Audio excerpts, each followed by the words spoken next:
श्री राधे। मैं भजन गायिका पूनम परदेसी। आज मैं ये वीडियो किसी विशेष मकसद के लिए बना रही हूँ। देखिए, मैं अभी बरसाना गई थी, करीबन 7 जून शनिवार, जैसे निर्जला एकादशी थी। तो वहाँ पर मैंने जो दृश्य देखा उससे मेरा मन बहुत द्रवित हुआ। मैं इसलिए ये वीडियो बना रही हूँ। हम लोग जब वहाँ पहुँचे तो आपको मालूम है, एक सीढ़ियों का रास्ता है, सब सीढ़ियों के रास्ते से वहाँ पहुँचते हैं। हम लोग भी वहाँ पहुँचे।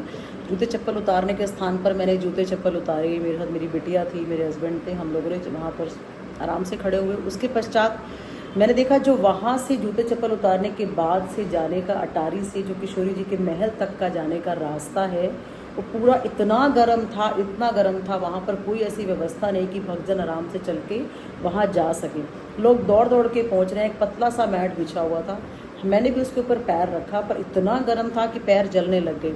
बहुत मुश्किल से हम लोग धीरे धीरे करके आगे बढ़े, क्योंकि भक्तजन बहुत ज़्यादा थे। भाग भाग के लोग आगे पहुँच रहे हैं। जब हम लोग सीढ़ियों के नज़दीक पहुँचे तो मैंने देखा पूरी सीढ़ियों पे भक्तजन पहले से खड़े थे। एक साइड की खड़ी थी, सेकंड दूसरी वाली साइड जो इधर वाली थी, लेफ्ट वाली, वहाँ पूरी खाली थी। उन्होंने बिल्कुल खाली रखी हुई थी। तो राइट में सब लोग खड़े हैं और वो बहुत चिल्ला रहे हैं कि धूप बहुत तेज़ है, लोग गिरने की अवस्था में, कृपया खोल दीजिए, हमें ऊपर मंदिर में जाने दीजिए। बट किसी ने कुछ नहीं सुना, ना किसी ने कुछ खोला। जब उन्होंने देखा रश बहुत ज़्यादा हो गया है और भोग प्रसाद चल रहा था ऊपर, तो 1 से 2 के बीच आपको मालूम है वहाँ पट नहीं खुलते हैं। तो करीबन 12:15 में पहुँची थी और पहुँचते पहुँचते हम लोगों को 1:15 आगे बढ़ते बढ़ते हो गया। और आप ये देखिए कि जब उन्होंने इधर का रास्ता भी खोला, लेफ्ट हैंड साइड वाला, तो मुझे भी इतना अंदाज़ा नहीं था, ना किसी भक्त को था कि ये बहुत ज़्यादा गर्म होगा। जैसे ही बच्चे या भक्त चढ़कर दौड़ के जाने लगे सीढ़ियों पे, सीढ़ियाँ इतनी गर्म थी, मैं आपको क्या बताऊँ, बच्चों के पैर चल गए, बच्चों के पैरों में छाले हो गए। इवन मैंने भी अपना दुपट्टा उतार कर अपने पैरों में रख लिया कि शायद मुझे कुछ रिलीफ मिले। और भी रसिक बहुत परेशान हो रहे थे, लोग डिहाइड्रेट हो गए, वहाँ पर एकदम से मूर्छा अवस्था में आने को हो गए। उनको लगा कि हम बेहोश हो रहे हैं, पीने को पानी नहीं है। तो वहाँ एटलीस्ट पीने के लिए पानी की व्यवस्था तो होनी ही चाहिए, ज़रूर होनी चाहिए।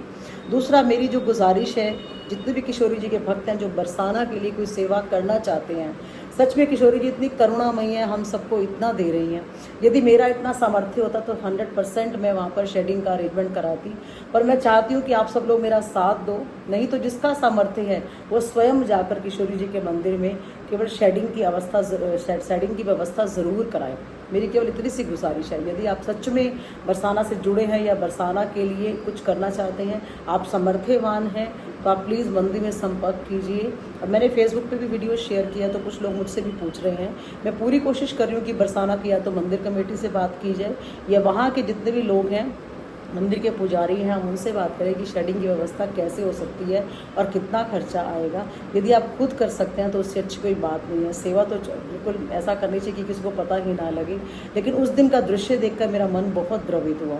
जब हम ऊपर पहुँचे तो वहाँ भी कोई व्यवस्था नहीं है। धक्का मुक्की इतनी ज़्यादा हो रही है, लोग भाग भाग कर दर्शन करना चाहते हैं, लेकिन आगे आगे आगे ऐसा नहीं होना चाहिए। और मैंने कुछ भक्तों को कहते हुए सुना कि इससे बढ़िया तो हम भक्ति घर ही कर लें, है ना। तो ये भाव नहीं आना चाहिए बरसाना में जाकर, क्योंकि हम किशोरी जी से बहुत प्रेम करते हैं। लेकिन ये प्रेम केवल दिखाने के लिए होना चाहिए, हमें कुछ करना चाहिए बरसाना के लिए मिलकर। अगर आप हाथ बढ़ाएंगे तो बहुत अच्छा लगेगा। स्वयं आप आगे आइए और किशोरी जी के दरबार में वहाँ जाकर सेवा कीजिए। श्री राधे।